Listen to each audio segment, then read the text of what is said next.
अस्सलामुअलैकुम वरहमतुल्लाहि वबरकातुहू। Welcome back to our channel.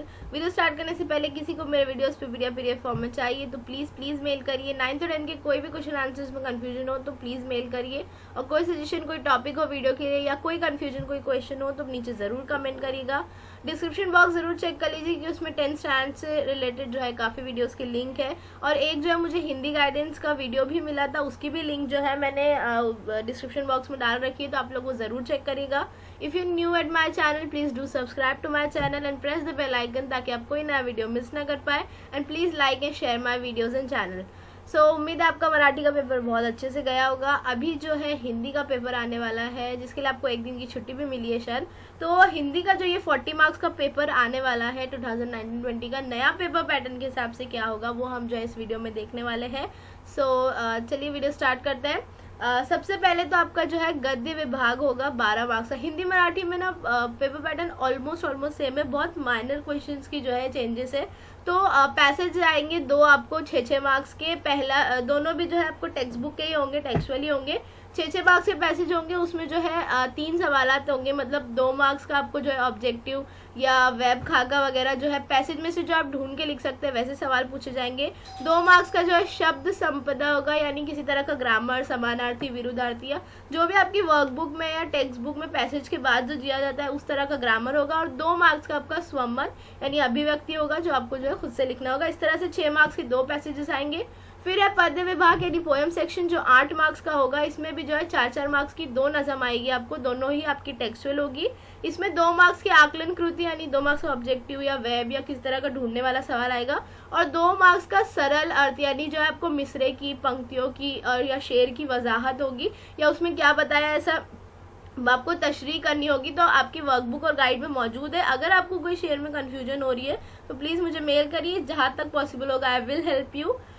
फिर नेक्स्ट जो है व्याकरण विभाग आता है, यानी ग्रामर सेक्शन है 8 मार्क्स का। इसमें जो है टोटल 6 सवाल होंगे। पहला होगा मानक वर्तनी के अनुसार शब्द लेखन, 1 मार्क्स का पूछा जाएगा। इसमें जो आपको मानक वर्तनी यानी जो डिक्टेशन के हिसाब से सही जुमला आपको बताना है कि कौन सा जो है सही लिखा गया है। तो आपको 4 वर्ड्स दे रहेंगे, उसमें से आपको सही वर्ड बताना है, या फिर जो है आपको गलत वर्ड दिया रहेगा उसको सही करके लिखना। इस तरह से आ सकता है 1 मार्क्स के लिए। फिर है अव्यय का प्रयोग यानी किंतु, परंतु, क्योंकि, इसलिए, के पास, ऐसे आपको जो जितने भी अव्यय है तो आपको वर्ड दिया रहेगा वो एक ही दिया रहेगा, आपको उसको जो है जुमले में इस्तेमाल करना है, वो 1 मार्क्स के लिए हो गया। फिर जो है 1 मार्क्स के लिए आएगा आपको संधि पहचानो, या तो संधि विच्छेद करो या फिर संधि शब्द बनाओ। पहले ये तीनों आता था, लेकिन अब जो है इन तीनों में से कोई एक आएगा, यानी आपको या तो संधि पहचाननी होगी, या तो उसका विच्छेद करना है, उसको अलग करना है, या तो जो है विच्छेद से देखकर जो आपको उसको शब्द बनाना होगा। तो ये जो है 1 मार्क्स के लिए आएगा। इसमें मोस्टली जो है वर्कबुक और जो गाइड की या वर्कबुक की टेक्स्ट बुक में जितनी एग्जाम्पल्स है उसी से वही सब जो है रिपीट पूछी जाती है। संधि पहचानने की एक ट्रिक मैंने लगाई थी कि अगर आपको विच्छेद दिया रहेगा और आपको बोलेगा संधि पहचानो, तो क्या करने का, जो प्लस है ना, जैसे एक वर्ड दिया रहता है फिर प्लस रहता है फिर दूसरा वर्ड दिया रहता है, विच्छेद इस तरह से होता है। तो जो प्लस के बाद वाला वर्ड है ना वो देखकर आप पहचान सकते हैं। कैसे पहचान सकते हैं? प्लस के बाद जो पहला लेटर होगा ना वो देखने का। अगर वो जो है अ से आहा तक होगा यानी स्वर होगा तो वो स्वर संधि होगी। अगर प्लस के बाद वाले वर्ड में पहला लेटर क से न्य तक होगा यानी व्यंजन में से होगा तो वो व्यंजन संधि होगी। और अगर आपके विच्छेद में कहीं भी वो जो 2 डॉट लगाते हैं ना, विसर्ग जिसे बोला जाता है, वो अगर मौजूद है तो वो जो है विसर्ग संधि होगी। इस तरह से एक ट्रिक थी, तो उम्मीद है आपको ये हेल्प करेगी। लेकिन आप जो है टेक्स्ट बुक और गाइड की जो एग्जाम्पल जो है रीड कर लीजिएगा। उसके बाद है मुहावरे। मुहावरे आपको 2 तरह से पूछे जा सकते हैं, या तो आपको जुमले में अंडरलाइन करके दिया जाएगा, आपको चेंज करना है जैसे उर्दू में था उस तरह से, या फिर आपको मुहावरा दिया जाएगा उसका मायने लिखकर जो है आपको उसको वाक्य में प्रयोग करना है। तो ये भी जो है 1 मार्क्स के लिए पूछा जाएगा। उसके बाद 1 मार्क्स के लिए काल पहचानिए और 1 मार्क्स के लिए काल परिवर्तन पूछा जाएगा। फिर वाक्य के प्रकार आपको पहचानना है 2 मार्क्स के लिए। इस तरह से जो है व्याकरण विभाग का यानी ग्रामर सेक्शन का 8 मार्क्स कंप्लीट होगा। इसमें हर बच्चा कम से कम 6 मार्क्स तो आराम से ही ले सकता है, क्योंकि इसकी बहुत सारी एग्जाम्पल्स जो है ग्रामर की बुक में, टेक्स्ट बुक्स में, वर्कबुक, गाइड वगैरह में मौजूद है। काल देख लेते हैं, वर्तमान काल, भूतकाल, भविष्य काल यानी present tense, past tense and future tense simple है। वर्तमान काल सामान्य वर्तमान की पहचान है जो लास्ट में है लगता है। अपूर्ण वर्तमान काल, अपूर्ण आपको जहां भी बोलेगा उसकी सबसे बड़ी पहचान है, उसमें रहा रही का इस्तेमाल होगा। अपूर्ण वर्तमान काल यानी मैं खाना खा रहा था, मैं बोल रही थी, मैं कर रही थी, तो रहा रही जो है अपूर्ण में आता है। वर्तमान काल में पूर्ण में देखेंगे तो हो चुका है, कर लिया है, खा लिया है, इस तरह से होते हैं सेंटेंस। भूतकाल में सामान्य भूतकाल की सबसे बड़ी जो पहचान है वो है कि उसमें था, थी, थे कुछ भी नहीं लगता है एंड में, तो वो जो है सामान्य भूतकाल होता है। अपूर्ण भूतकाल यानी मैं कर रहा था, मैं कर रही थी, मैं जा रही थी, इस तरह। और पूर्ण भूतकाल यानी हो चुका था, कर लिया था, खा लिया था, ये जो है पूर्ण भूतकाल। इस तरह से सवाल होंगे। और भविष्य काल तो सिंपल है, गा गी गे लगता है लास्ट में, कर रहा होगा, कर रही होगी या कर लिया होगा, इस तरह से। अब वाक्य के प्रकार देखेंगे यानी जुमलों की किस्में, तो रचना के अनुसार और अर्थ के अनुसार। रचना के अनुसार यानी रचना यानी साख्त होती है उसकी बनावट, तो इसमें जो 3 होते हैं, साधारण, मिश्र और संयुक्त।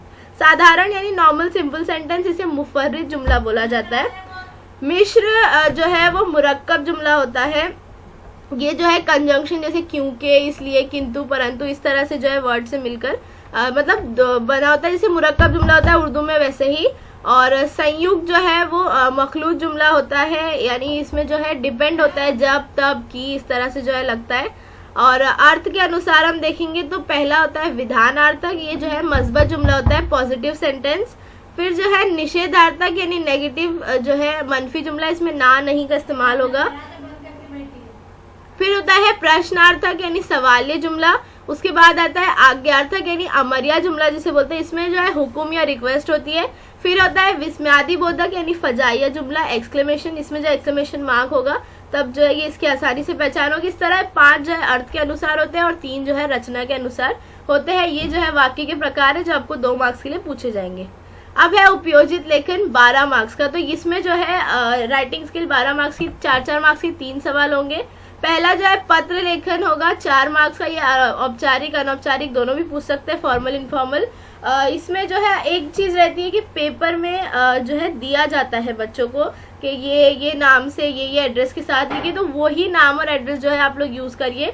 औपचारिक पत्र का जो है फॉर्मेट देख लेते हैं, फॉर्मल का, उसमें सबसे पहले डेट आएगी, उसके बाद प्रति यानी आप जिसको लेटर लिख रहे हैं उसका नाम, उसका एड्रेस, उसके बाद विषय यानी सब्जेक्ट, संदर्भ की जरूरत नहीं है, और फिर महोदय, और फिर आपका जो है पूरा मजमून होगा जो भी आप खत में लिखते हैं बीच में वो। उसके बाद भावदीय करके अपना नाम, पता और ईमेल आईडी जो है आप लोग लिखेंगे। ईमेल आईडी कुछ भी आप फर्जी बना सकते हैं, xyz123@gmail.com जैसा कुछ भी। और फिर है अनौपचारिक यानी इनफॉर्मल, वैसे ही कम पूछा जाता है लेकिन देख लेते हैं। डेट होगी सबसे पहले ऊपर, उसके बाद संबोधन यानी अलकाव यानी मेरे प्रिय सहेलियां, मेरे माता जी, ऐसा कुछ भी।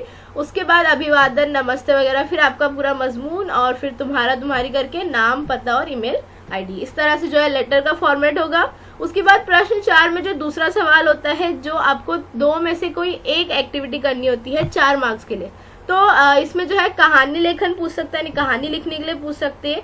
गद्य आकलन यानी पैसेज आपको दिया रहेगा, उस पर आपको 4 सवाल बनाने हैं, वो पूछ सकता है। या तो विज्ञापन यानी एडवर्टाइजमेंट जो है इसमें पूछ सकता है। तो ये भी जो है 3 में से कोई 2 चीज पूछी जाएगी और आपको कोई एक एक्टिविटी करनी है 4 मार्क्स के लिए। फॉर्मेट सेम ही रहेगा, कहानी में टाइटल और मोरल जरूरी है लिखना, उस पर मार्क्स होते हैं। 3 पैराग्राफ में कहानी लिखिएगा। गद्य आकलन में 4 सवाल बनाने होते हैं, बट आप लोग 5 या 6 बना लीजिए, कभी अगर कुछ गलत हुआ इस वजह से। और विज्ञापन जैसे हमने उर्दू में और मराठी में बनाया था उसी तरह से जो है इसमें भी विज्ञापन होगा। आपको प्रोडक्ट दिया जाएगा, उसको अच्छे से हाईलाइट करके शेप और ब्लैक ब्लू पेन इस्तेमाल करके खूबसूरत सा बनाना है। 4 मार्क्स के लिए जो पूछा जाएगा, 2 में से कोई एक एक्टिविटी आपको करनी है। और लास्ट जो क्वेश्चन होगा वो होगा निबंध लेखन 4 मार्क्स के लिए। इसमें जो आपको क्या करना है, 2 टॉपिक दिया रहेगा, उसमें से किसी एक टॉपिक पर आपको मजमून लिखना है। 60 से 70 शब्दों में मजमून लिखना है, 4 मार्क्स का लिखना है, 3 पैराग्राफ ही रखना है। बस जो है उसकी लेंथ थोड़ी कम कर देनी है, मतलब 4 मार्क्स के हिसाब से मजमून लिखिएगा, ज्यादा नहीं लिखते बैठना। टाइम मैनेजमेंट मराठी के जैसा ही होगा, पहले घंटे में पैसेज, पोयम और ग्रामर सेक्शन कंप्लीट कर दिए और लास्ट में जो है राइटिंग स्किल कंप्लीट कर लीजिए। So guys all the very best for your exam. कोई कंफ्यूजन है तो नीचे कमेंट करिएगा, मैं इंशाल्लाह जरूर जवाब दूंगी। Like, comment, share and subscribe to my channel. Thank you for watching, bye bye.